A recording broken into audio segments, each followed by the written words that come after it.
بسم اللہ الحمد للہ والصلاة والسلام علی رسول اللہ وبعد۔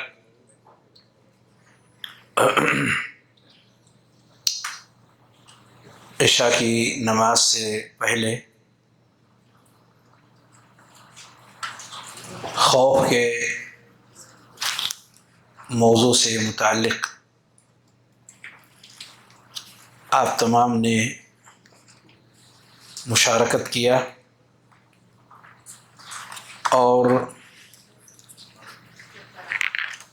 ہم کسی ایک نتیجے تک پہنچ سکے۔ وہ نتیجہ تھا کہ خوف دو طرح سے انسان کے اندر آتا ہے، ایک فطری خوف اور دوسرا اختیاری خوف۔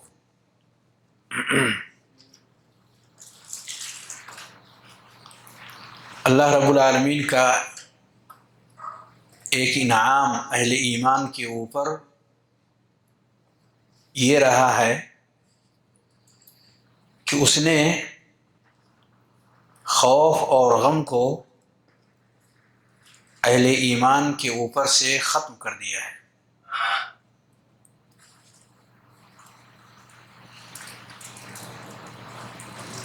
درس کے شروع میں یا نماز سے پہلے گفتگو کے دوران یہ بات آئی کہ فطری خوف ہر ایک کو لاحق ہو سکتی ہے۔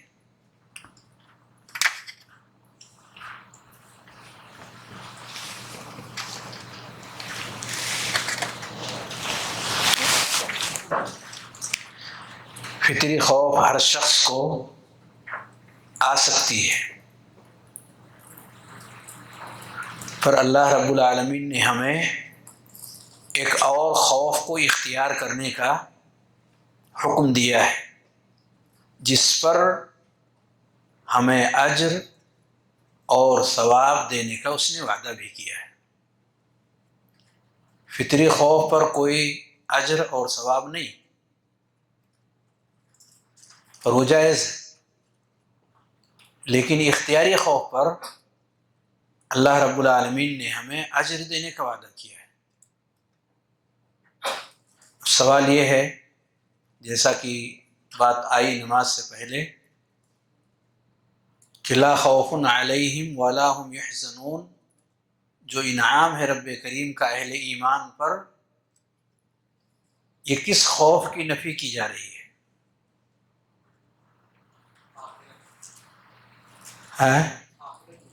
آخرت کا خوف، دنیا میں نہیں ہے۔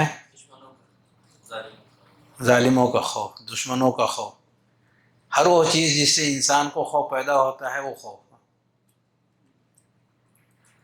دوسرے لفظوں میں فطری خوف یا اختیاری خوف؟ فطری خوف ختم ہو جائے گا،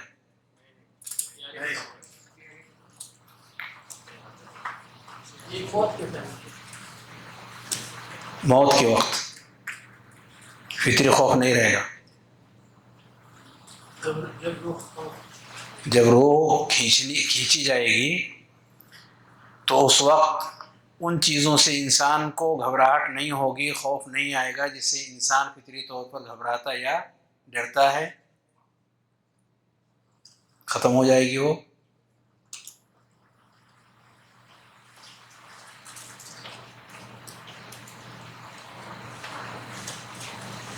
دونوں طرح کی گفتگو آپ کی طرف سے آ رہی ہے اور تھوڑی ہی دیر میں واپس ہو جا رہی ہے۔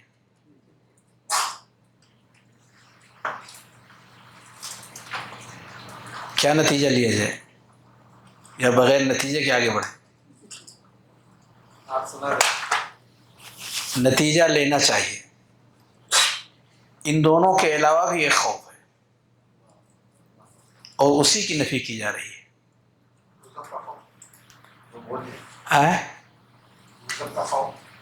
کس کا؟ دوزخ کا خوف۔ کیا یہ اختیاری میں نہیں آئے گا؟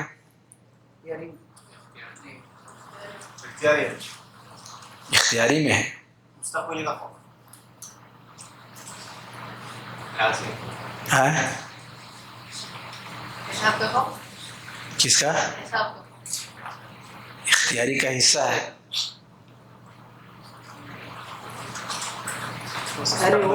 ہاں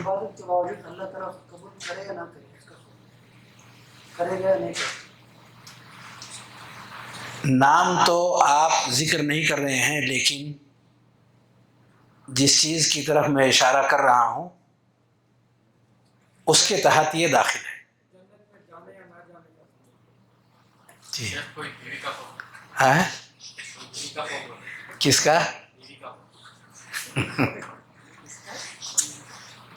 فطری خوف ہے، وہ فطری خوف ہوگا. لیکن جو بات ابھی ابو لقمان نے ذکر کی ہے یہ اس تیسرے خوف کا ایک حصہ ہے. تقویٰ کیا؟ آئیے ذرا میں وضاحت کروں تھوڑا سا.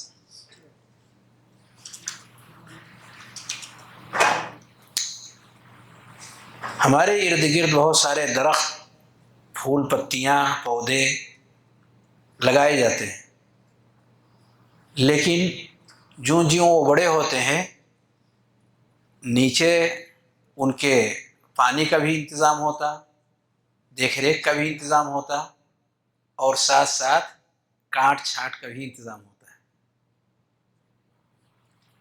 ہوتا ہے یا نہیں؟ جتنا زیادہ اس کی اچھی دیکھ ریکھ ہوگی اور اس کی تراش خراش ہوگی اتنا ہی وہ بہتر، اتنا ہی وہ مزین اور اتنا ہی دل کو بھا جانے والا ہوتا ہے کہ نہیں؟ اور اس کو پانی دیتے رہیں اور ہر وہ چیز جو پودے کی ضرورت ہو وہ ساری چیزیں اسے دیتے رہیں، پر کاٹ چھانٹ کے تعلق سے کوئی معاملہ نہ کریں، آپ کو کیا لگتا ہے اس کی جو شکل و صورت آئے گی وہ بہت پسندیدہ اور دل کو چھو جانے والا، بھا جانے والا؟ کیا وہ ایسا ہوگا یا پہلی جو شکل ذکر کی گئی ہے وہ زیادہ دل سے اور انسان کی چاہت سے زیادہ قریب ہوگا؟ پہلا والا.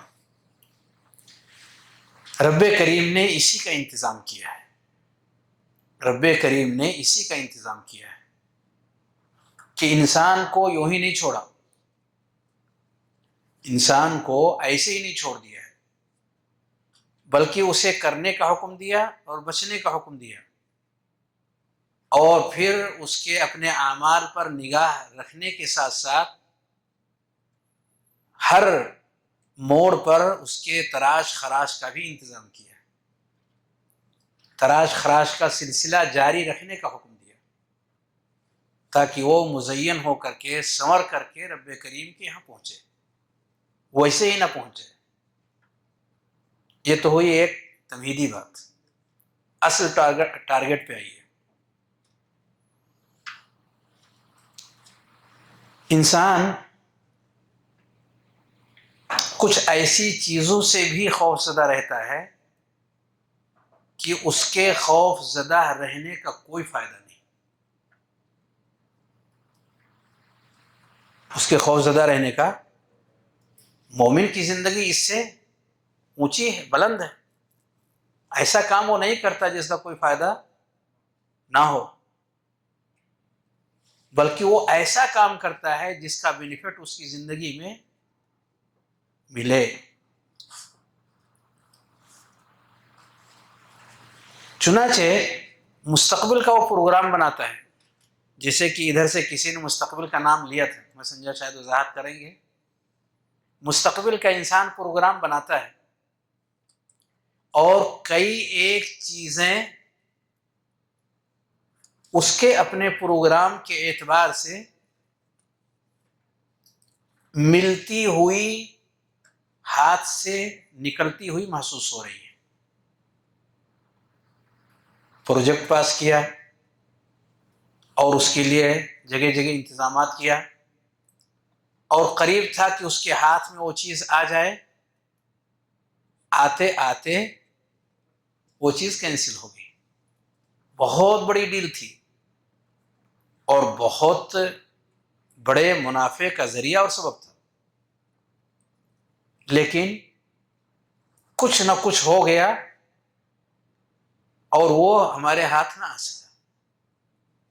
ساری چیزیں، پوری تیاریاں دھری کی دھری رہی، پورے پلانس، پیچھے کی ساری کوششیں، عین موقع پر وہ چیز ہمارے ہاتھ نہ آئی، وہ کسی اور کے ہاتھ گئی. دکھ ہوتا ہے، ڈھیر سارا غم ہوتا ہے. انسان کئی ایک اس طرح کے موقع پر لڑک جاتے ہیں. کئی ایک کے ہارٹ کی کیفیت عجیب ہو جاتی ہے، طرح طرح کے معاملات، طرح طرح کے مسائل سامنے آتے ہیں. تو مستقبل کے تعلق سے انسان کے اپنے جو پروگرامز ہیں، اس کی اپنی جو تیاریاں ہیں، اس کا اپنا جو معاملہ ہے، سوچتا ہے اس کام کو ایسے کر لیا جائے تو فائدہ مند ہوگا، ایسا نہ کیا جائے ورنہ نقصان دہ ہو جائے گا.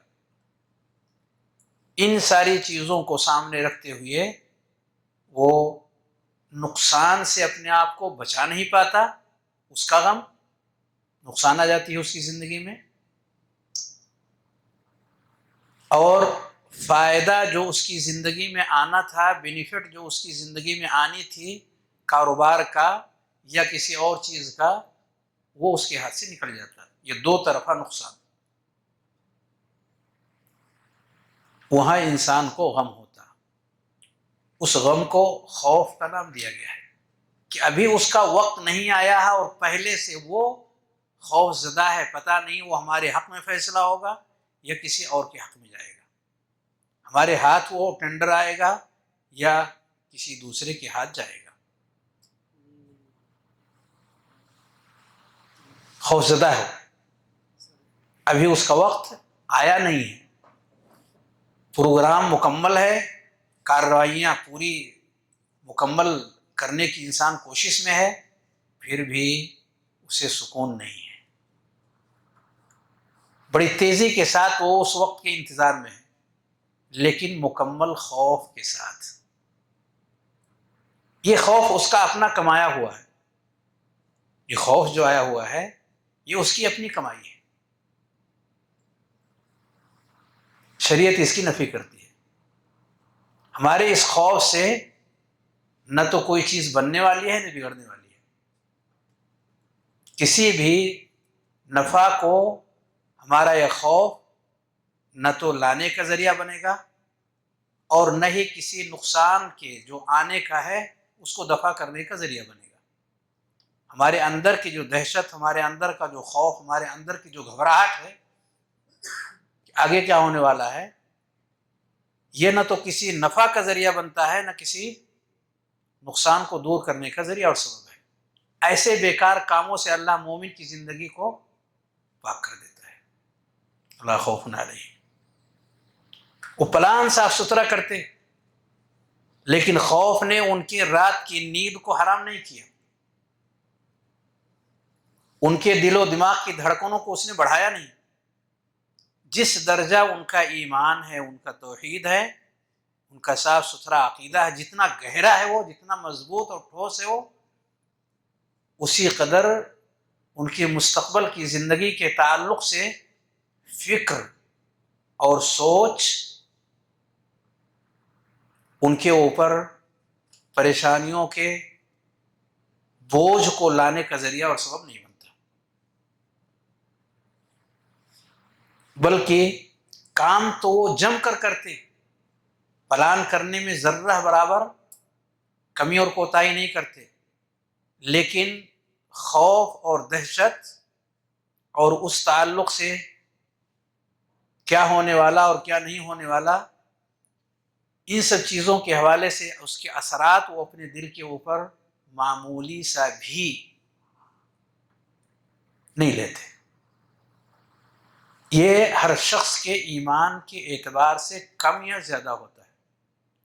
ایمان اگر، توحید اگر انسان کا رب کریم کے حوالے سے ٹھوس اور مضبوط ہے تو جس درجہ رہے گا اسی درجہ کا آنے والے معاملات کے خوف کے حوالے سے اس کی زندگی میں پایا جائے گا۔ اگر گھبراہٹ زیادہ ہو رہی ہے تو ایمان کی طرف اسے پلٹنا ہوگا، بار بار پلٹنا ہوگا۔ ایمان باللہ، ایمان بالیوم الآخر، جس کا تذکرہ اس حدیث میں کیا گیا ہے اور ڈھیر سارے نصوص کے اندر کیا گیا ہے، اس میں خلل ہے۔ اس کی وجہ سے یہ گھبراہٹ اور یہ بے چینی اور یہ خوف اس کے دل و دماغ پر چھایا ہوا ہے۔ کسی کے ساتھ ٹھیک سے بولنا، ہنسنا، گھر والوں کے ساتھ سکون کے ساتھ گفتگو کرنا، ساتھیوں کے ساتھ اٹھنا اور بیٹھنا، ساری کی ساری چیزیں بالکل ہی مزمحل ہو چکی ہیں۔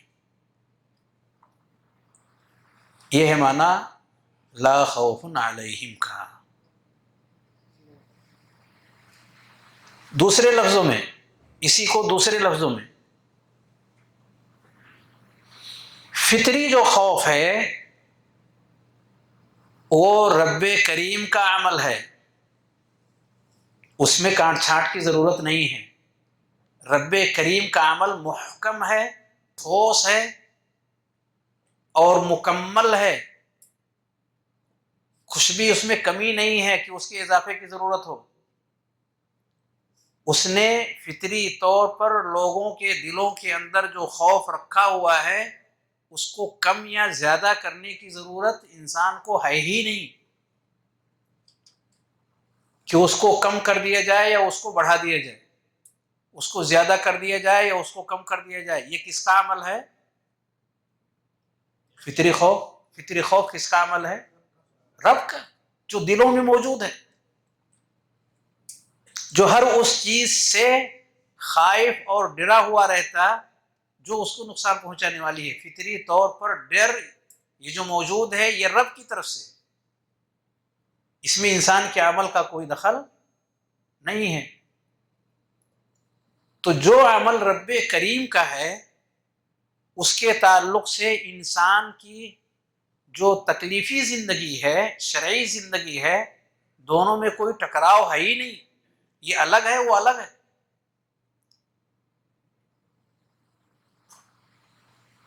اور جس کی طرف ابھی میں نے اشارہ دیا یہ انسان کی شرعی زندگی ہے، تکلیفی زندگی ہے۔ رب کچھ اور چاہتا ہے، ہم کچھ اور چاہتے ہیں۔ تو رب کریم جو چیز چاہتا ہے اس کو اختیار کرنے سے ہمارے اندر کا یہ پرابلم ختم ہوگا، دور ہوگا، اور ہمارے اپنے طریقے کے اعتبار سے یہ پریشانیاں ہماری زندگی میں کم یا زیادہ آتی ہی رہیں گی۔ اس کو ٹھیک کرنے کے لیے ہمیں کہا گیا ہے۔ دونوں میں فرق سمجھ میں آ رہا ہے؟ فطری خوف اور کسبی خوف۔ کسبی خوف ہے، یہ انسان کا کمایا ہوا ہے، مستقبل کے حوالے سے وہ ابھی سے کمایا ہوا ہے۔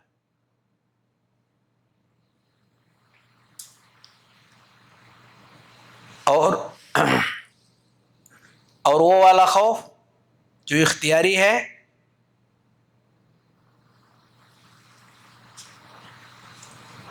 اس کا رب کریم نے اختیار کرنے کا ہمیں حکم دیا ہے، کہ ہم دیکھتے تو نہیں ہیں کہ وہ ہمیں نقصان پہنچانے والی چیزیں ہیں، پر ہمارا ایمان کہتا ہے کہ وہ ہمارے لیے درد سر ہیں۔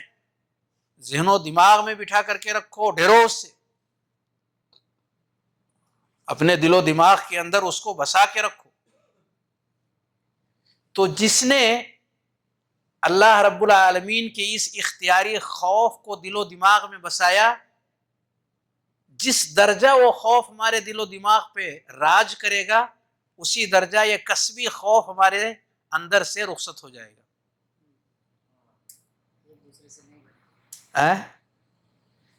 ادھر سے اختیاری خوف ہمارے اندر جس درجہ ہماری زندگی میں ہمارے مشن کے اندر آئے گا اسی درجہ ہماری زندگی سے کسبی خوف ایک ایک کر کے وہ رخصت ہوتا چلا جائے گا۔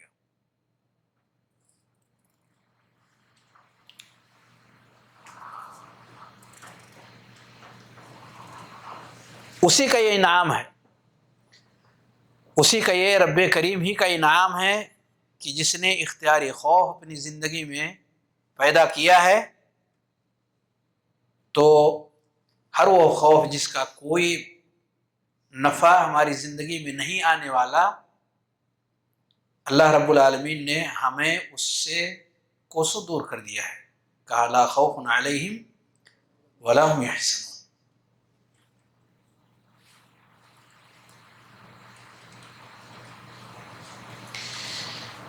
یہ بات اگر ہم ٹھیک طریقے سے اگر ذہن نشین کر لے رہے ہیں اور اپنے ذہن و دماغ میں اس کو بٹھا لے رہے ہیں، تو اسی سے ہم دوسرا والا مسئلہ بھی اچھی طریقے سے سمجھ سکتے ہیں۔ وہ کون سا؟ ولا هم يحزنون کو بھی اچھی طریقے سے سمجھ سکتے ہیں۔ حزن کے معنی کیا ہوتے ہیں؟ غم کے۔ تو انسان غمگین ہوتا ہے، انسان غمگین ہوتا ہے، غم اس کو آتی ہے، اور یہاں رب کریم اس کی زندگی سے غم کو کیا کر رہا ہے؟ ختم کر رہا ہے کہ غم نہیں ہوگا۔ یعنی ہر وہ عمل جو انسان کے لیے غم کو لانے کا ذریعہ اور سبب بنے گا، اللہ رب العالمین اس غم کو ختم کر دیتا ہے۔ ایمان کے وجود کے ساتھ ساتھ، یعنی ہم سے چوک ہو گیا، ہمیں 1 گھنٹہ پہلے پہنچنا تھا پر ہم لیٹ ہو گئے، راستے میں رش تھا، نکلے ٹائم سے، سگنل پہ سگنل ہوتا گیا، اور دوسری پارٹیاں جلدی پہنچی، ان کے حق میں فیصلہ ہو گیا اور ہمارے حق میں وہ چیز نہیں آئی۔ وہ تو پلان تھا جس کا خوف ہمیں تھا پتہ نہیں کیا ہوگا، اور یہاں فیصلہ ہو چکا ہے اور ہمارے ہاتھ میں زیرو آ رہا ہے، تو وہاں پر انسان کو ڈھیر سارا غم لاحق ہوتا۔ ہم نے بہت محنت کیا، کوشش کیا، پر پہلی پوزیشن ہماری نہیں آ سکی، ہم کسی قدر دوسری یا تیسری پوزیشن میں چلے گئے، یا بلا پوزیشن ہی میں رہے۔ تو وہاں پر ایک انسان جس نے جی جہان کے ساتھ لگ کر کے ڈٹ کر کے محنت کیا ہو، اسباب کو اختیار کیا ہو، اسے غم ہوتا، کاش میں نے ایسا کیا ہوتا تو آگے بڑھ جاتا۔ تو یہ جو غم، دکھ، درد، انسان کے کچھ ایسے فائدے کے چیزیں جو اس کے حق میں آنے والی تھی وہ فوت ہو گئی، اس سے غم ہوتا۔ فوت ہو چکی ہے، ہونے والی نہیں، ہونے کا اندیشہ نہیں، بلکہ ہو چکی ہے، یا کچھ نقصان دہ چیزیں اس کی زندگی میں آ چکی ہیں۔ آگ لگ گئی، لیکن غلطی سے یہ کام ہم سے ہو گیا تھا، اور اس کی وجہ سے دکان میں، مکان میں، یا کسی اور جگہ آگ لگ گئی اور ڈھیر سارا نقصان ہو گیا۔ ایسا ہو جاتا ہے۔ تو وہ انسان اپنے ذہن و دماغ میں آنے والے نفع کے فوت ہو جانے کے غم میں چلا جاتا، یا جن نقصانات سے اپنے آپ کو بچا کر وہ کوشش میں لگا ہوا تھا، ان نقصانات کے اندر وہ واقع ہو جاتا ہے، اس کی زندگی میں وہ تکلیفیں آ جاتی، وہ مصیبتیں آ جاتی، وہ پریشانیاں آ جاتی، باوجود کوشش کرنے کے۔ تو ان نقصانات کی وجہ سے یا ان منافع کے فوت ہو جانے کی وجہ سے اس انسان کو دکھ درد ہوتا۔ یہ جو دکھ درد انسان کے ان اعمال کے نتیجے میں اس کی زندگی میں آ رہی ہے، اللہ رب العالمین نے اس کو کیا کر دیا؟ نفی کر دیا۔ انسان کے اعمال کے نتیجے میں جو تکلیف، جو دکھ، جو غم، جو ملال، جو درد آیا ایمان والے کی زندگی سے اللہ نے اس کو نفی کر دی، کہا وَلَا هُمْ يَحْزَنُونَ۔ جس درجہ ان کا ایمان قوی ہے، ٹھوس ہے، اسی درجہ ان کی زندگی میں ملال نام کی چیز نہیں ہوگی، کیونکہ ان کا عقیدہ کیا ہے؟ عبداللہ بن عباس رضی اللہ عنہما کو نبی صلی اللہ علیہ وسلم نے سمجھایا تھا، مشہور حدیث۔ آگے آگے آگے، وَاعْلَمْ أَنَّ الْأُمَّةَ لَوْ اجْتَمَعَتْ عَلَىٰ أَن يَنفَعُوكَ بِشَيْءٍ لَمْ يَنفَعُوكَ إِلَّا بِشَيْءٍ قَدْ كَتَبَهُ اللَّهُ لَكَ۔ یہ بچپن سے نبی کریم صلی اللہ علیہ وسلم نے ذہن و دماغ میں بسا دیا کہ جتنا نفع ہماری زندگی میں آنا ہے وہ آ کر کے رہیں گے۔ دنیا والے ہمارے خلاف یہ کر لیں گے تو نفع کو روک دیں گے، دنیا والے ہمارے خلاف ایسے اور ایسے مسائل کھڑے کر کے ہمارے اوپر مصیبت لانے کا ذریعہ اور سبب بن جائیں گے۔ عقیدہ ہمیں یہ سکھاتا ہے کہ یہ دنیا والوں کا عمل ہے، رب کریم کا عمل یہ ہے کہ نقصانات جو پہنچنے والے ہیں، منافع جو آنے والے ہیں، کائنات کے سارے لوگ مل کر کے ان کو روک نہیں سکتے۔ یہ عقیدہ اس انسان کی زندگی میں آئی ہوئی نقصانات کو ہلکا کر دیتا ہے یا ختم کر دیتا ہے، اس پر بالکل فوکس نہیں کرتا، کیونکہ وہ جانتا ہے کہ اس پر غم کرنے سے ہمیں کچھ بھی ملنے والا نہیں۔ ہم کچھ کرتے اگر ہیں اس کے مکافات کے لیے، اس نقصان کی بھرپائی کے لیے، مزید اور نفع کے راستوں کو تلاش کرنے کے لیے، یقیناً ہمارا عمل ہمارے لیے نفع بخش ہوگا۔ لیکن بیٹھ کر کے اگر ہم نے غم منانا شروع کر دیا، اس پر دکھ اور درد کا اظہار کرنا شروع کر دیا، کچھ بھی نہیں ملنے والا، کیونکہ جو ہونا تھا ہو گیا، اور رب کے فیصلے سے یہ ہوا۔ کسی انسان کا اپنا کیا ہوا کوئی عمل یا اس کی تدبیر نے ہمارے اوپر اس مصیبت کے لانے یا اس نفع کو دور لے جانے کا وہ ذریعہ اور سبب نہیں ہے، بلکہ رب کریم کا یہ لکھا ہوا ہے۔ اس طور پر وہ اپنے ذہن و دماغ میں اس عقیدے کو بسا لیتا ہے، اور جب بھی ایسے حالات آتے ہیں ان حالات سے وہ بہت قوت کے ساتھ لڑتا ہے، اور ذرہ برابر اس کے دل و دماغ کے اندر کوئی دکھ اور تکلیف نام کی چیز نہیں آتی، یا آتی ہے تو اس کو دفع کرنے پر قادر ہو جاتا ہے۔ جس درجہ یہ عقیدہ ٹھوس رہے گا اسی درجہ غم کو یا غم کے راستوں کو جو اس تک پہنچنے والی ہیں وہ اس کو دفع کرنے پر قادر ہے۔ اس کو رب کریم نے جو انسان کے کسبی غم اور کسبی خوف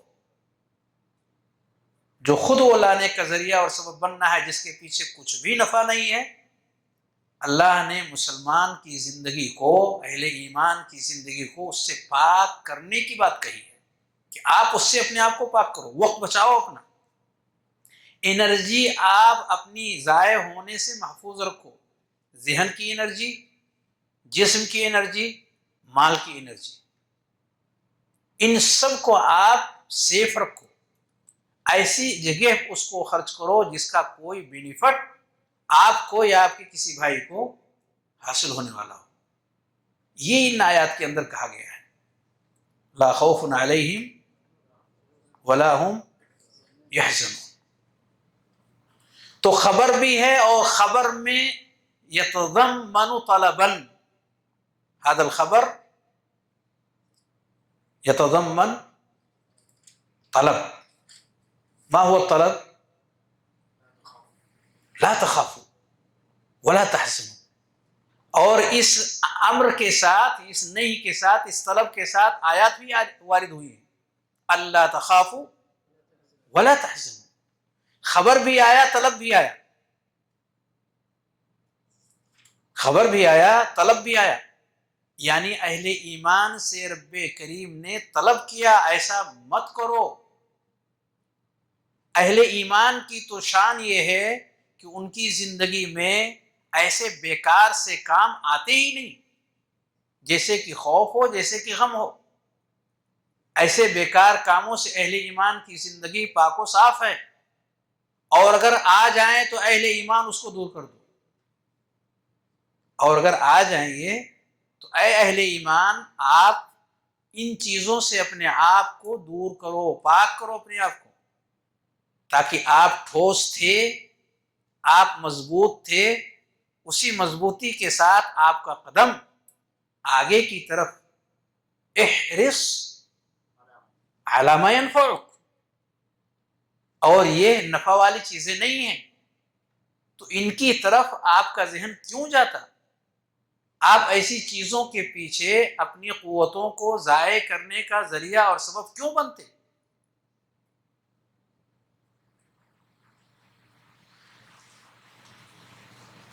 ایک اور جگہ اللہ رب العالمین نے خوف اور دہشت کا تذکرہ کیا ہے۔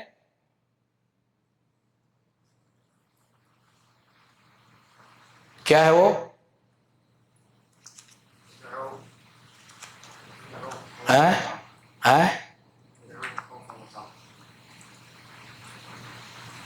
اللہ رب العالمین نے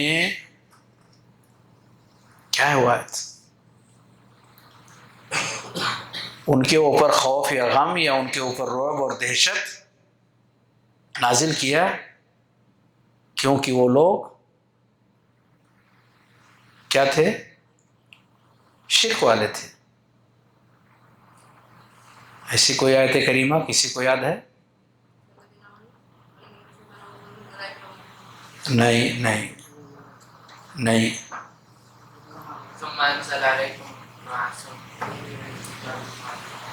نہیں، ایسی آیت کریمہ جس کے اندر یہ بتایا گیا ہے کہ اللہ رب العالمین نے انہیں سنلقی، یہ آیت ہے، سنلقی فی قلوب الذین کفروا الرعب، سنلقی پڑھیے، فی قلوب الذین کفروا، سنلقی فی قلوب الذین کفروا الرعب بما اشرکوا، سنلقی فی قلوب الذین کفروا الرعب بما اشرکوا باللہ، ایسے ہے حفاظ؟ ذرا دیکھیے آیت کریمہ کو۔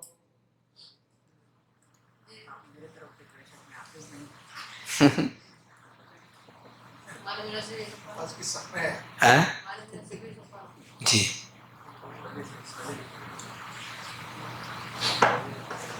تو اس آیت میں کیا کہا گیا؟ اس آیت میں یہ کہا گیا ہے کہ کافروں کے دلوں کے اندر ہم رعب اور دہشت پیدا کر دیں گے،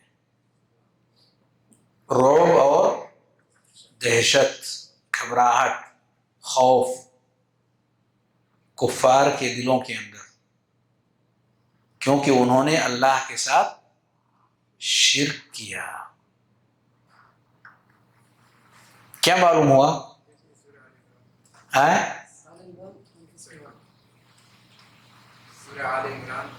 سورہ آل عمران میں آیت نمبر 51، 151 نمبر کی آیت، سورہ آل عمران میں 151 نمبر کی آیت۔ اس آیت کریمہ سے سبق کیا ملا؟ کہ خوف اور دہشت کا سینہ کون سا ہے؟ کفر و شرک کا سینہ۔ جس سینے کے اندر شرک موجود ہو، کفر موجود ہو، دہشت اور خوف میں وہ پڑتے ہیں۔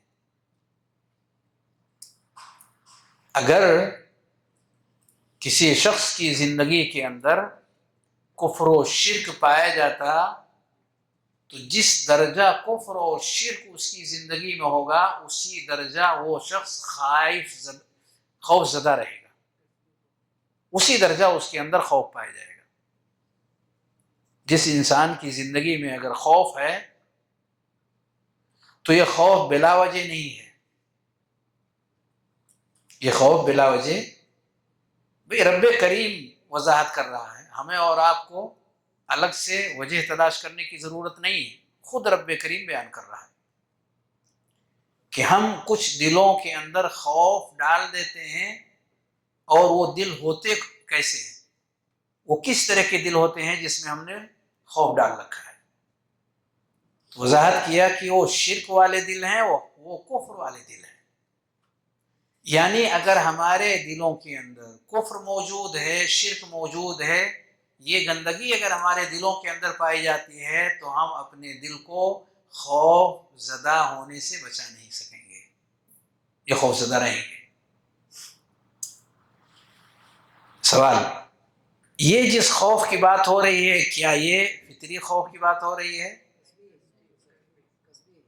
کسبی خوف کی بات ہو رہی ہے؟ جی آپ بتائیے۔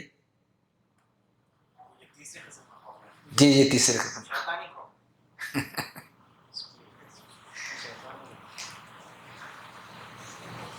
قسم نکل رہے ہیں، آپ خاردار گاڑیوں سے مثال دیا، جی، تو یہ تیسرے دل کے، یہ اس دل کے اندر جو خوف آ رہا ہے، رعب آ رہا ہے، دہشت پیدا ہو رہا ہے، اس دہشت کے پیدا ہونے کی وجہ کیا ہے؟ ان کا اپنا عمل ہے۔ رب نے خود کہا ذالک نہیں، بما اشرکوا باللہ، بما اشرکوا باللہ، اللہ نے ان کے عمل کو سبب بتایا، ان کے عمل کو اللہ رب العالمین نے سبب کے طور پر ذکر کیا کہ اگر آپ کی عملی زندگی کے اندر کفر اور شرک ہے تو اس کا اثر یہ ہوگا کہ آپ کا دل خوف زدہ رہے گا، رعب اور دہشت آپ کے دلوں میں پایا جائے گا۔ اس کو دوسرے اعتبار سے ہم یہ سمجھیں کہ اگر ہمارے دل آج خوف اور رعب سے کانپ رہے ہیں تو کہیں نہ کہیں ہماری زندگی میں کفر و شرک کی گندگیاں موجود ہیں، کہیں نہ کہیں ہماری زندگی کے اندر کفر و شرک کی گندگیاں موجود ہیں۔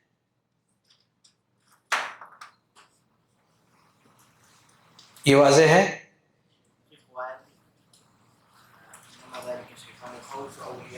جی آئے گا اسی میں۔ اس کے اولیاء کون ہیں؟ شیطان کے اولیاء کون ہوں گے؟ شیطان رہیں گے۔ شیطان کے اولیاء کون رہیں گے؟ شیطان رہیں گے۔ اور رحمان کے اولیاء رحمان کے بندے ہوں گے۔ ان اولیاءہ الا المتقون، اللہ رب العالمین کے اولیاء کون ہیں؟ اہل تقوی ہیں۔ تو جو تقوی سے دور ہیں وہ شیطان کے اولیاء ہیں، اور جو تقوی والے ہیں وہ رحمان کے اولیاء ہیں۔ تو دراصل جو میں یہاں ذکر کرنا چاہتا ہوں وہ صرف اور صرف یہ ہے کہ ایک انسان کے دل و دماغ کے اندر خوف آتا ہے، کچھ خوف ایسا ہے جو فطری ہے، اس کو دور کرنے کے لیے ہمیں کچھ بھی کوشش نہیں کرنی ہے، کیونکہ رب نے ہماری فطرت کے ساتھ اس کو جوڑ دیا ہے، وہ آتا ہے، یعنی ہر ایک کے دل میں آتا ہے، یہ ہمارا موضوع نہیں ہے۔ دوسرا خوف وہ ہے جو ہمیں اس نے اختیار کرنے کا حکم دیا ہے، یہ عبادت ہے، یہ اگر نہیں آتا تو اس کو لانا ہے، یہ اگر نہیں آتا تو اس کو لانا ہے، اگر اس کے طرف ہمارا دل مائل نہیں ہوتا تو اس پر کوشش کرنا ہے، محنت کرنی ہے۔ تیسرا ہمارے اعمال ہیں، ہمارے اعمال ہیں، تو ہمارے اعمال اگر اچھی سمت میں جا رہے ہیں تو اس کا نتیجہ یہ ہوگا کہ خوف اور دہشت ہماری زندگی سے اسی درجہ دور ہو جائے گی جس درجہ ہمارے یہ اعمال کتاب و سنت کے کی روشنی میں حق سے قریب ہوں گے۔ جس درجہ کتاب و سنت کے نصوص سے ہمارے اعمال میل کھانے والے ہوں گے، اسی درجہ ہماری زندگی سے خوف نام کی چیز دور ہو جائے گی، اور جتنا ہم دور ہوتے جائیں گے یہ خوف ہماری زندگی کا حصہ بن کر کے رہ جائے گی، ہر چیز سے ہم خوف زدہ رہیں گے، ہر چیز ہمارے لیے خوف کا ذریعہ اور سبب بنے گی۔ تو یہ خوف کی بات کہاں سے آئی، کون بتائیں گے؟ تاکہ ہم اصل موضوع کی طرف پلٹ جائیں، یہ خوف آیا کہاں سے؟ یہ خوف کی بات کہاں سے آئی؟ خوف اور رجا کی بات ہے، تو اس میں خوف کی جو بات ہے وہ احسنت۔ جو دو باتیں اس حدیث کے اندر پیش کی گئی تھیں، عبداللہ بن عمرو بن عاص رضی اللہ تعالیٰ عنہ کی حدیث صحیح مسلم کے حوالے سے، کہ جو شخص یہ چاہتا ہے کہ جہنم سے دور ہو جائے، جنت میں وہ داخل ہو جائے، تو اسے یہ دو کام اپنی زندگی کے اندر لانی چاہیے۔ تو ان دونوں کاموں کا تعلق ایک رب کریم کے حقوق سے ہے اور دوسرا لوگوں کے آپس کے حقوق سے ہے۔ وہاں سے یہ بات آئی کہ ایک انسان اگر رب کریم کے حقوق کو صحیح طور پر ادا کر رہا ہے تو ہر طرح کی دنیاوی اور اخروی نعمتوں کا وہ مستحق قرار پائے گا، اور انہی عظیم الشان نعمتوں میں سے یہ ہے کہ اس کی زندگی کے اندر خوف اور غم نام کی چیزیں ختم ہو جائیں گی، سکون اور امن و امان اور ہر طرح کا اللہ رب العالمین کی طرف سے دلوں کو نفع پہنچانے والی چیزیں اس کی زندگی کے اندر داخل ہو جائیں گی اور اس سے وہ استفادہ کرتا رہے گا۔ آگے فرمایا تو ایسے شخص کے لیے کامیابی ہے، فقط فاز۔ آگے فرمایا وَمَا الْحَيَاةُ الدُّنْيَا إِلَّا مَتَاعُ الْغُرُورِ، کہ دنیاوی زندگی محض دھوکے کا سامان ہے۔ محض دھوکے کا سامان ہے کا معنی یہ ہے کہ ایک وقت تک انسان یہ سمجھتا ہے کہ یہ ہمارے لیے نفع بخش ہے، لیکن پھر اس کی زندگی سے اس کا نفع ختم ہو جاتا ہے، یا وہ شخص اس سامان سے ہمیشہ ہمیشہ کے لیے دور ہو جاتا ہے، تو گویا کہ وہ اس کے دھوکے میں زندگی بھر پڑا رہا۔ یہ ہے متاع الغرور۔ دوسری جو آیت کریمہ ہے، اس آیت کریمہ کے اندر اللہ رب العالمین نے جو بات کہی ہے، دراصل اس میں دھمکی رب کی طرف سے انسانوں کو دی گئی ہے، ذرہم یأکلوا ویتمتعوا ویلہہم الامل فسوف یعلمون، آپ انہیں چھوڑ دیں، وہ کھائیں پئیں اور دنیوی سامان سے فائدہ اٹھائیں، یعنی رب کی جو نعمتیں ہیں دنیا کے اندر، وہ ساری کی ساری نعمتیں جو ان کے بیچ میں ہیں وہ اس سے فائدہ اٹھائیں، آپ انہیں چھوڑ دیجئے۔ رب کریم نے دھمکی دیا۔ وَيُلْهِهِمُ الْأَمَلُ، کیا معنی؟ اور امید، عمل کے معنی امید، جس کے تعلق سے یہ باب ہے، اور امید نے انہیں غافل کر رکھا ہے۔ کس چیز کی امید؟ زندگی کی امید۔ زندگی کی امید نے انہیں غافل کر رکھا ہے۔ چنانچہ ہر انسان اپنے دل میں سوچتا ہے، رہی یہ بات، رہا خیر کا یہ معاملہ، تو انشاءاللہ ہم اسے بھی کر لیں گے، اور توبہ استغفار کی بات تو بے شک ہم اس چیز کو اپنی زندگی میں لائیں گے، اور کل سے ہم نماز پڑھنا بھی شروع کریں گے، اسی کو امید کہا جاتا ہے۔ تو یہ جو ٹالنے والی چیزیں انسان کی زبان یا اس کے ذہن کے اندر آتی ہیں، یہی ہے امید نے انسان کو غافل بنا دیا۔ کس چیز کی امید نے؟ مستقبل میں زندگی کی امید نے۔ مستقبل کی زندگی کے امید میں انسان نے غفلت والی راہ کو اختیار کر لیا، بجائے آج کرنے کے، ابھی کرنے کے، اس نے ٹال مٹول سے کام لیا اور خیر کے اس راستے پر اپنے آپ کو قائم نہ کر سکا۔ چنانچہ وہ انہی حالات سے گزرتے ہوئے آگے بڑھ رہا تھا، زندگی کے منازل طے کر رہا تھا، یہاں تک کہ ملک الموت رب کریم کی طرف سے جو بھیجا گیا وہ سامنے کھڑا ہوتا ہے۔ وہاں پہ انسان کی آنکھیں پھٹی کی پھٹی رہ جاتی ہیں اور بہت کچھ اس وقت وہ تمنائیں اور کوششیں کرتا ہے، ڈھیر سارے وعدے بھی اللہ رب العالمین سے اس وقت کرتا ہے۔ فرعون جس نے زندگی بھر سرکشی کی انتہا کر دیا، جب وہ وقت آیا ملک الموت کی حاضری کا تو وہ بھی یہ اپنی زبان پر ایک کلمہ لایا کہ میں اس پر ایمان لاتا ہوں جس پر بنو اسرائیل ایمان لائے، موسیٰ اور ہارون کے رب پر میں بھی ایمان لاتا ہوں۔ تو اس وقت رب کریم نے جواب دیا الآن وقد عصیت قبل،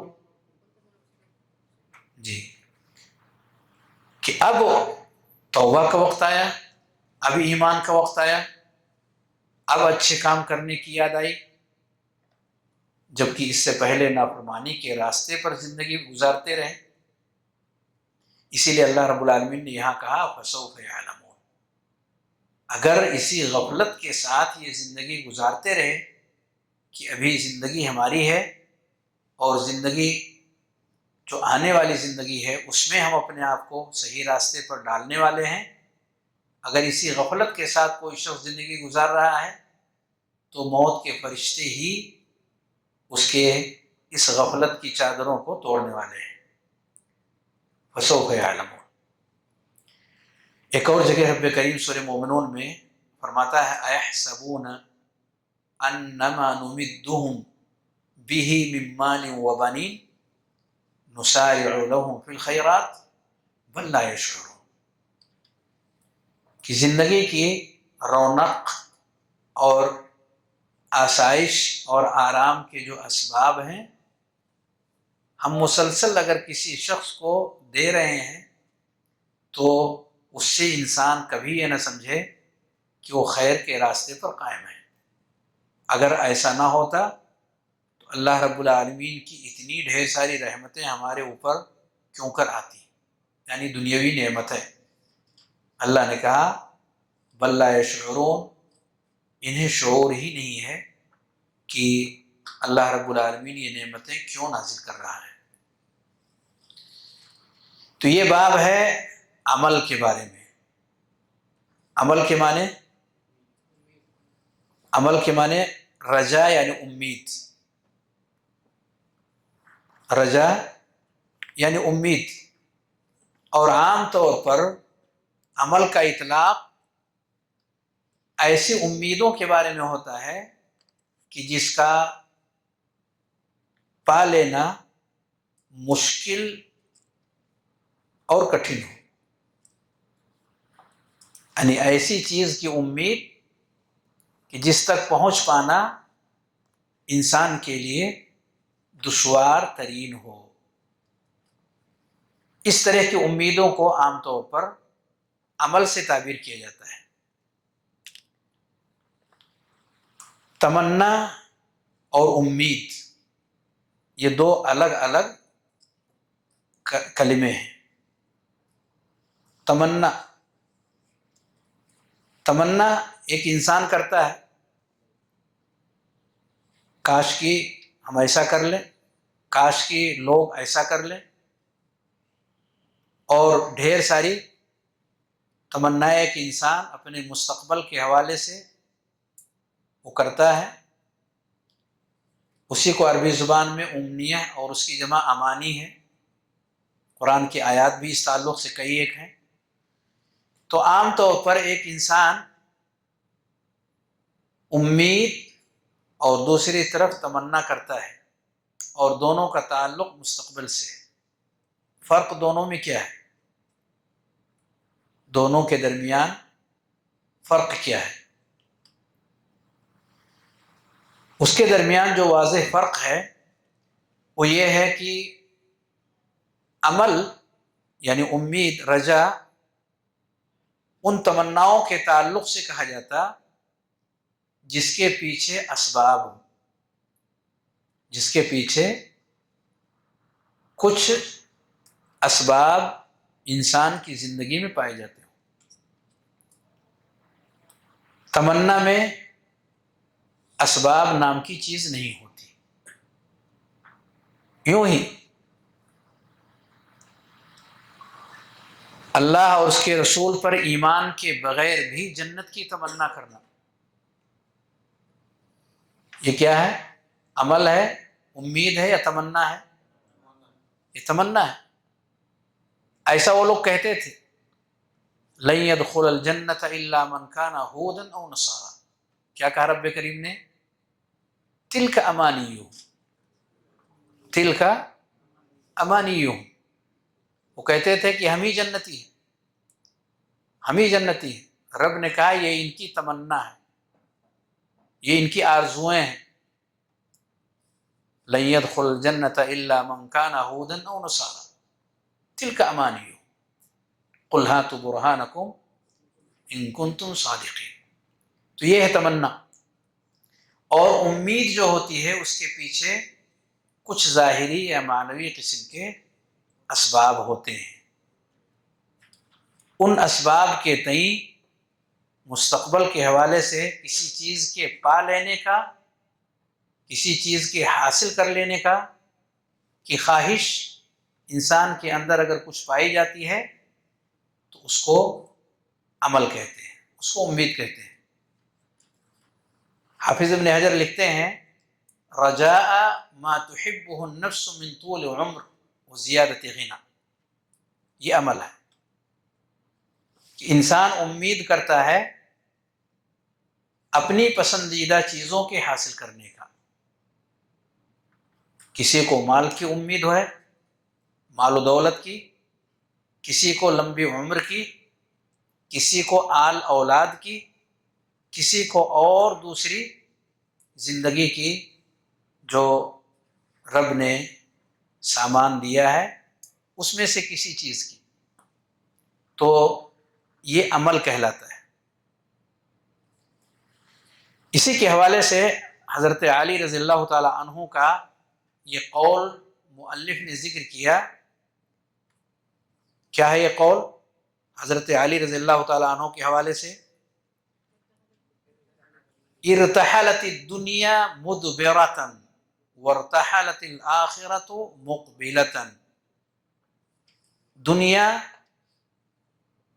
آگے کی طرف، دنیا آگے کی طرف جا رہی ہے۔ ارتحلت الدنیا مدبرۃ والآخرۃ مقبلۃ، اور آخرت ہماری طرف آ رہی ہے۔ دنیا پیچھے جا رہی ہے اور آخرت ہمارے سامنے سے آ رہی ہے۔ وَلِكُلِّ وَاحِدَةٍ مِّنْهُمَا بَنُونَ، اور ہر ایک کے چاہنے والے ہیں، انہیں کو اولاد سے تعبیر کیا ہے۔ بنون ابن کی جمع ہے بنون، ہر ایک کی اولاد ہے، یعنی ہر ایک کے اپنے چاہنے والے ہیں۔ فَكُونُوا مِنْ أَبْنَاءِ الْآخِرَةِ، آخرت کے چاہنے والے بنو، وَلَا تَكُونُوا مِنْ أَبْنَاءِ الدُّنْيَا، دنیا کے چاہنے والے نہ بنو۔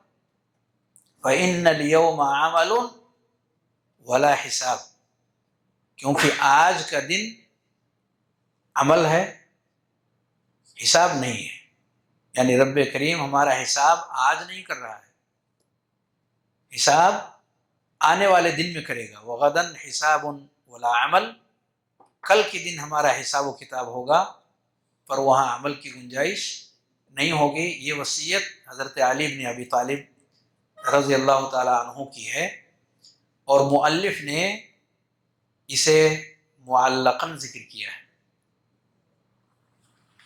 اس کو کیا کہیں گے؟ حدیث معلق، کیا نام دیں گے اس کو؟ معلق۔ صحیح ہے یا کچھ گڑبڑ ہے؟ معلق میں صحابی نہیں ہوتے. نہیں ہوتے؟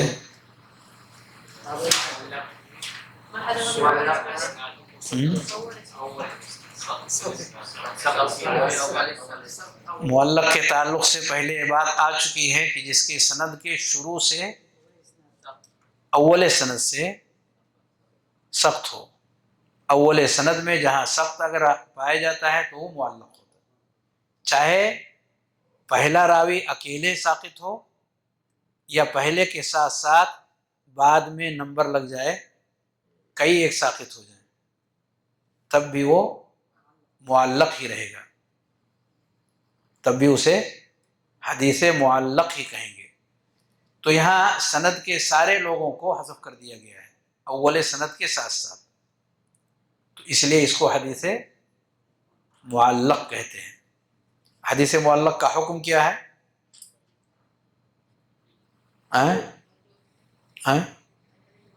کیا ہے؟ مردود. حدیث معلق ضعیف ہے، مردود ہے، قابل قبول نہیں ہے. یہ حدیث معلق کا عام حکم ہے.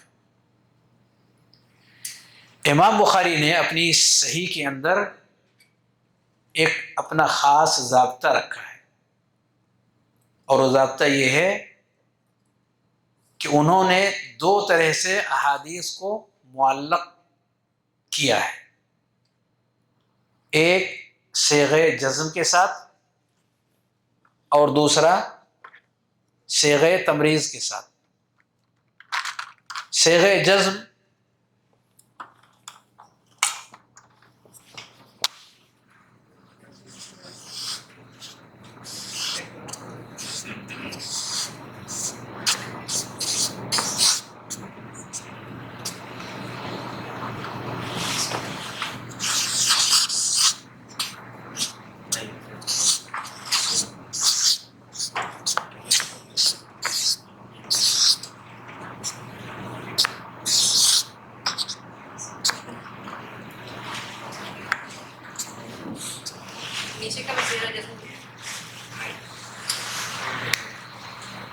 دو طرح کے صیغے ہیں. ایک صیغہ جزم، یہ ہے جزم.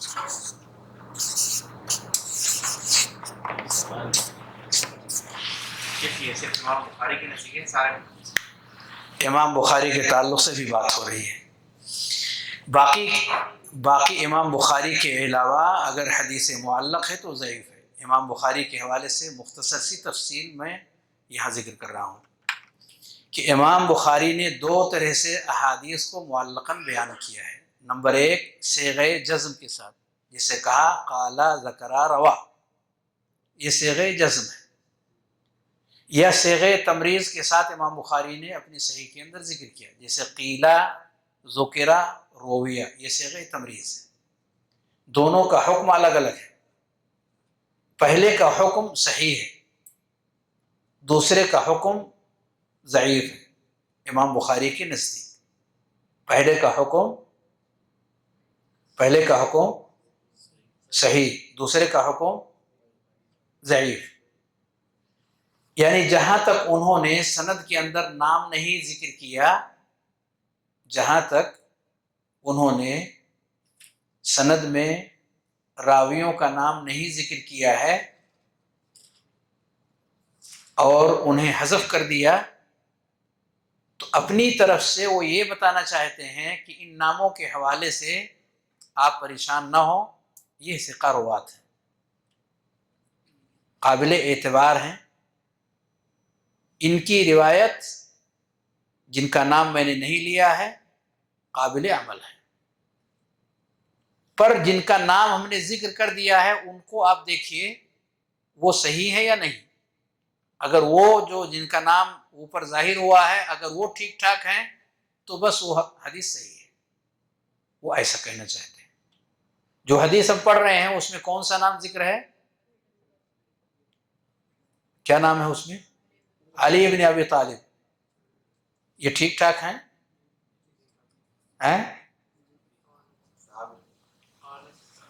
بالکل خاموشی ہے،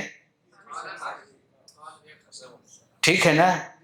یہ صحابہ ہیں، صحابہ سارے کے سارے عدول ہیں، ثقات ہیں، ان کی روایتوں میں کوئی گڑبڑی نہیں ہے۔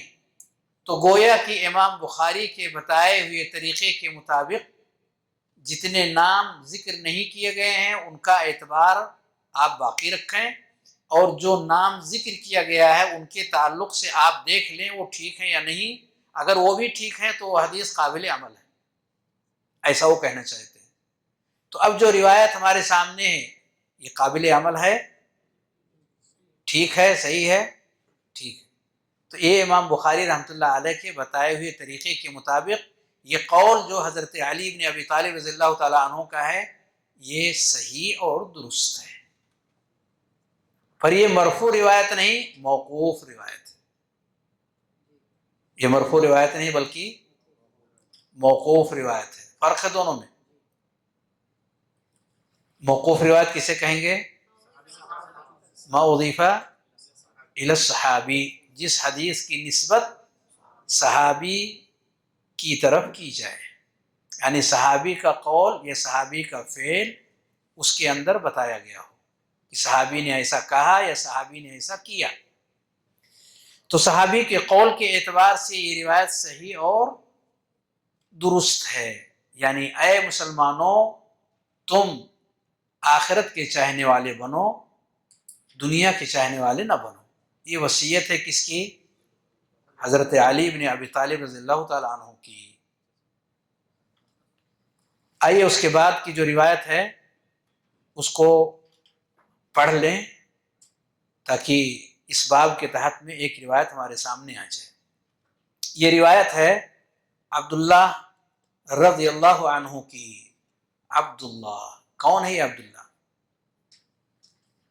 جب عبداللہ نام آئے صحابہ میں اور نام کے آگے ان کی کوئی نسبت نہ ذکر ہو تو اس سے مراد عبداللہ ابن مسعود ہوتے،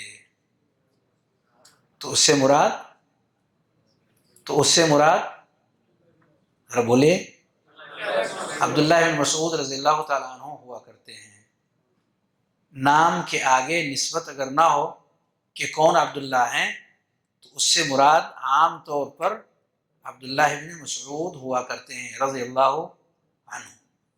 عبداللہ ابن مسعود رضی اللہ تعالیٰ عنہ فرماتے ہیں خط النبی صلی اللہ علیہ وسلم خطا مربعا، نبی کریم صلی اللہ علیہ وسلم نے ایک مربع خط کھینچا، نبی کریم صلی اللہ علیہ وسلم نے ایک مربع خط کھینچا، وخط خطا فی الوسط، اور ایک خط بیچ میں کھینچا، خارجا من، اور یہ جو بیچ کا خط ہے اس خط کو بیچ میں کھینچتے ہوئے باہر نکال دیا، اس خط کو بیچ میں کھینچتے ہوئے اسے باہر نکال دیا، وخط خططا صغارا، اور چھوٹے چھوٹے اور بھی خطوط نبی کریم صلی اللہ علیہ وسلم نے کھینچے، الی ھذا الذی فی الوسط، بیچ والے خط کی طرف، بیچ میں جو خط باہر کی طرف نکلا اسی کے ارد گرد نبی کریم صلی اللہ علیہ وسلم نے چھوٹے چھوٹے خطوط بھی کھینچے، من جانبہ الذی فی الوسط، اس طرف سے جو بیچ کی لائن آگے بڑھی ہے اس طرف سے چھوٹے چھوٹے خطوط کھینچے، وقال، اور آگے فرمایا ھذا الانسان، یہ ہے انسان، وھذا اجلہ، اور یہ ہے اس کی موت، محیط بہ، کہ جس موت نے اسے گھیر رکھا ہے، او قد احاط بہ، یا اس نے اس انسان کو گھیر لیا ہے، وھذا الذی ھو خارج، اور یہ جو باہر نکلا ہوا خط ہے یہ انسان کی امید ہے، عمل، یہ انسان کی امید ہے، وھذہ الخطط الصغار، اور یہ جو چھوٹے چھوٹے خطوط ہیں الاعراض، زندگی میں پیش آنے والے احداث ہیں، مسائل ہیں، جو ہر انسان کی زندگی میں آتے رہتے ہیں۔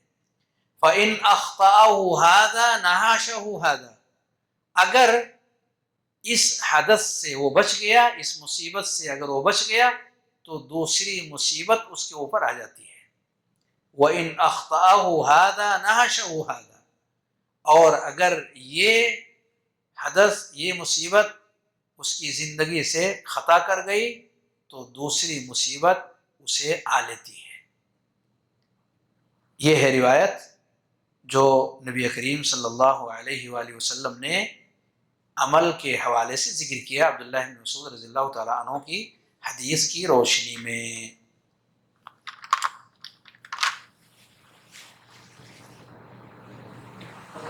پڑھ دوں؟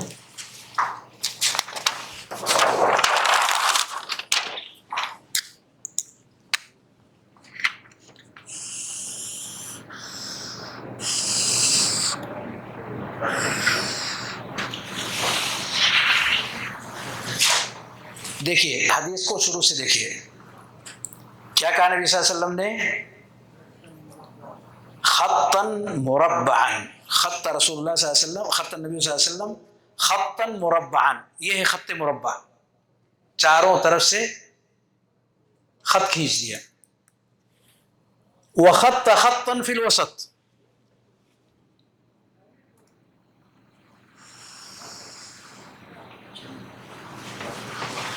یہ بیچ والا خط ہے۔ آگے لکھا ہے خارجا من،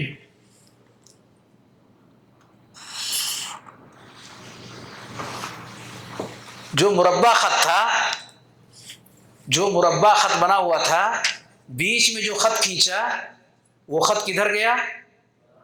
باہر نکل گیا۔ اب دیکھیے آگے دیکھیے، وخط خططا صغارا الى هذا الذي في الوسط من جانبه الذي في الوسط،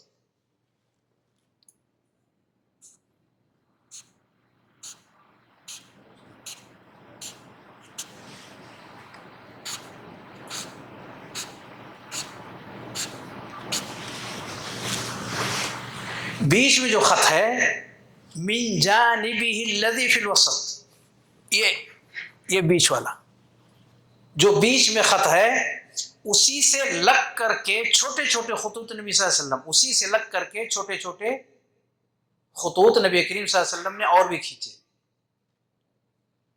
الى هذا الذي في الوسط من جانبه الذي في الوسط، تو اس طور پر نبی کریم صلی اللہ علیہ وسلم نے کئی خطوط کھینچے۔ وقال، اور کہا، هذا الانسان، یہ ہے انسان، وهذا اجله محیط به،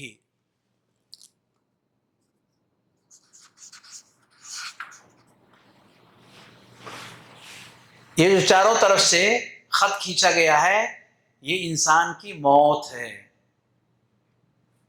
چاروں طرف سے جو مربع خط کھینچا گیا ہے یہی اس کی اصل زندگی، اسی کے دائرے میں اس کو رہنا ہے، اس انسان کو اسی کے اندر رہنا ہے، چاروں طرف سے اسے کھینچ لیا گیا، یہ اس کی موت ہے۔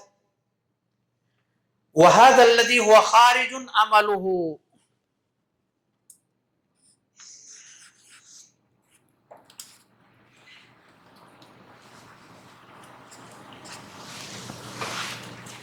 یہ اس کی امید ہے، یہ اس کی امید ہے عمل۔ زندگی کہاں تک ہے اور عمل کہاں ہے یہ سمجھانے کی کوشش کی گئی ہے۔ وَهَذَا عَمَلُهُ وَهَذِهِ الْخُطَطُ الصِّغَارُ،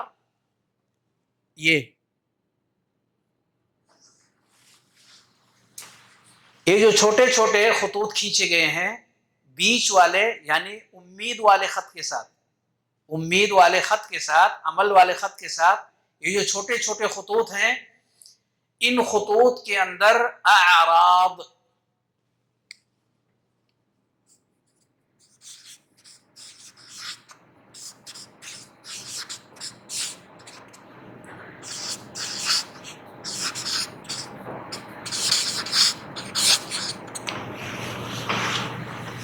اعراض ہیں، کئی طرح کے اعراض انسان کی زندگی میں، حوادث ہیں، مصائب ہیں، اور ماشاء اللہ ابھی جو تلاوت ہوئی ہے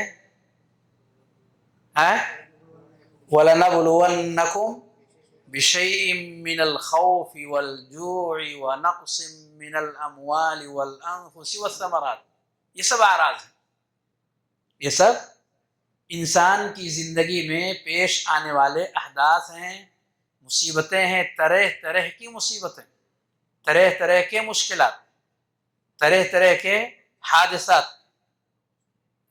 طرح طرح کے حادثات اس کی زندگی کے اندر رب کریم نے لکھے ہوئے ہیں۔ اب ذرا آگے دیکھیے، آگے نبی کریم صلی اللہ علیہ وسلم جو فرمایا فَإِنْ أَخْطَأَهُ هَذَا نَهَشَهُ هَذَا، اگر اس مصیبت سے جان بچی تو اس مصیبت نے اسے نوچ لیا۔ آدمی دعا کرتا ہے اور اللہ اس مصیبت سے اس کو بچا لیتا ہے، لیکن آگے اکڑ کے چلتا ہے تو مصیبت اس کو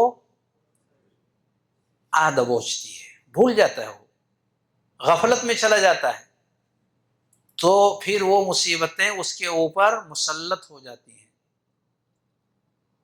تو نبی کریم صلی اللہ علیہ وسلم نے کہا اس کی زندگی کے اندر کیا ہے؟ اعراض ہیں، اس کی زندگی میں اعراض ہیں۔ فَإِنْ أَخْطَأَهُ هَذَا نَهَشَهُ هَذَا، اگر ایک مصیبت ٹل گئی، خطا کر گئی تو ایسے نہیں، اسباب اللہ نے متعین کی ہوئے ہیں، وہ اسباب انسان اختیار کرتے ہوئے چلتا ہے تو مصیبتوں سے رب کریم اس کو، یا ان حوادث سے رب کریم اس کو محفوظ کر دیتا ہے، اور کبھی کبھار وہ اسباب انسان نہیں اختیار کرتا، وہ مصیبتیں اس کی زندگی میں آ دھمکتی ہیں۔ وَإِنْ أَخْطَأَهُ هَذَا نَهَشَهُ هَذَا، اس طور پر نبی کریم صلی اللہ علیہ وسلم نے انسان کی امید کو بھی واضح کیا، جیسا کہ دوسری روایت میں ہے هَذَا الْأَمَلُ وَهَذَا أَجَلُهُ فَبَيْنَمَا هُوَ كَذَلِكَ إِذْ جَاءَهُ الْخَطُّ الْأَقْرَبُ، وہ انہی کے بیچ میں زندگیاں گزار رہا ہوتا ہے کہ قریب ترین جو خط ہے وہ اسے آ پہنچتی ہے، کوئی نہ کوئی حادثہ اس کی زندگی میں آ پہنچتا ہے جو اس کی زندگی سے جانے کا ذریعہ اور سبب بن جاتا ہے۔ ان اعراض میں سے کوئی نہ کوئی حادثہ، کوئی نہ کوئی سبب اس کی زندگی میں آتا ہے اور اس کے زندگی کے ختم ہو جانے کا ذریعہ اور سبب بن جاتا ہے، لیکن قابل غور بات یہ کہ اس دائرے سے وہ باہر نہیں جا سکتا، رب نے متعین کر دیا ہے اسی کے اندر میں زندگی گزارنی ہے، لیکن اس کی امید کہاں تک جاتی ہے؟ موت کے بعد تک کے لیے قائم اور برقرار رہتی ہے۔ یہ انسان کا هذا الانسان پورا اس کے اندر کا جو ہے وہ انسان ہے، یہ انسان اور اس کی زندگی ہے۔ یہ نبی کریم صلی اللہ علیہ وسلم نے مثال دے کر کے لوگوں کو سمجھایا ہے تاکہ لوگ اس چیز کو ذہن نشین کر سکیں۔